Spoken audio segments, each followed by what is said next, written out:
யாதுமாகி நின்றாய் காளி, எங்கும் நீ நிறைந்தாய்.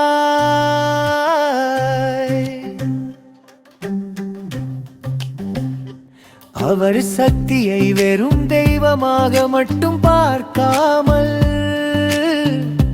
சுதந்திரம்,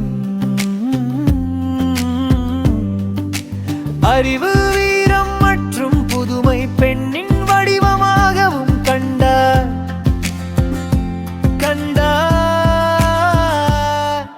யாதுமாகி நின்றாய் காளி, எங்கும் நீ நிறைந்தாய். அவர் சக்தியை வெறும் தெய்வமாக மட்டும் பார்க்காமல் சுதந்திரம், அறிவு, வீரம் மற்றும்